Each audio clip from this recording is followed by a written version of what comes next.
తెలుగు ఇండస్ట్రీలో సంక్రాంతి పండగకు 4 బడా సినిమాలు రిలీజ్ కాబోతున్నాయి. అందులో 'రాజాసాబు', 'మనశంకర వరప్రసాద్' ఈ 2 సినిమాలకే తెలుగు ఇండస్ట్రీలో థియేటర్స్ అన్నీ ఖాళీ అయిపోయాయి. ఇక 'అనగనగా ఒక రాజు' సినిమాకి కూడా కొంచెం ఫ్యాన్ ఫాలోయింగ్‌తో కొంచెం థియేటర్స్ దక్కాయి. 'భర్త మహాశైలకు విజ్ఞప్తి' సినిమాకి మాత్రం థియేటర్స్ దొరికే ఛాన్సే లేకుండా పోయింది. ఎందుకంటే రవితేజ మీద నమ్మకం లేకుండడం, గత 5 సినిమాలు డిజాస్టర్‌గా మిగలటంతో ఆయన సినిమా మీద ఎటువంటి అంచనాలు లేకుండా రిలీజ్ కాబోతుంది.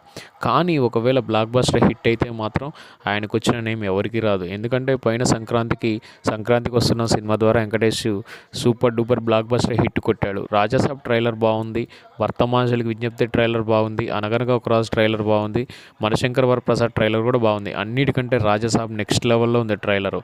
ఒకవేళ మీరు ఏ సినిమా కోసం ఎదురు చూస్తున్నారో కామెంట్స్ రూపంలో తెలియచేయండి. మీకు నచ్చిన మూవీ ఏంటి, ఏ సినిమా మీకు హిట్ కావాలనుకుంటారో కామెంట్స్ రూపంలో తెలియచేయండి. నాకైతే 'అనగనగా ఒక రాజు' హిట్ కావాలి అనుకుంటున్నాను. మీరేమంటారు?